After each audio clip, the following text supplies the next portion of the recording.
ग्वाल मंडी पुल इस वक्त बिल्कुल पानी में डूबा हुआ है और पानी की सतह बहुत तेज़ी से हो रही है और बारिश का सिलसिला ये रात सारी चलता रहा है, जिसकी वजह से करीबी इलाकों में भी पानी आ चुका है और इस वक्त आप देख सकते हैं कि नाला लेई बिल्कुल बिफर चुका है। रावलपिंडी में शदीद बारिश के सबब कुछ नशेबी इलाकों और गलियों में पानी जमा होने की इतलात मौसूल हुई हैं। ताहम अब तक किसी भी मकाम पर सैलाब या नाला लेई की सतह खतरनाक हद तक बुलंद होने की तस्दीक नहीं हुई। गवाल मंडी, मरीर, सादकाबाद, कमेटी चौक और लेई के अतराफ में वासा और रेस्क्यू इदारे मुसलसल मुतहर्रिक हैं। ज़िले इंतज़ामिया, सिविल डिफेंस, रेस्क्यू 1122 अलर्ट है।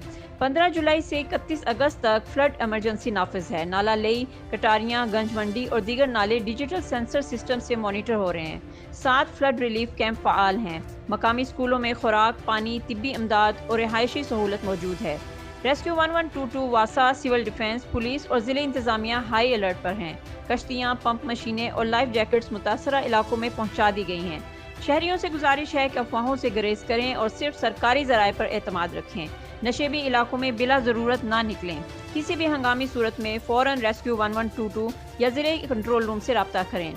अपनी और अपने अहले खाना की हिफाजत को तरजीह दें। मोहल्ला या गली में जमा होने वाले पानी की सूरत में वासा हेल्पलाइन या इलाकाई दफ्तर से इतला दें। बारिश के बावजूद नाला लेई की सतह काबू में है। ज़िले इदारे इस वक्त मुतहर्रिक हैं। शहर में किसी भी बड़े जानी या माली नुकसान की इतला नहीं मिली। मकामी शहरी और इदारे बाहमी ताउन से निज़ाम को फ़ाल रखे हुए हैं।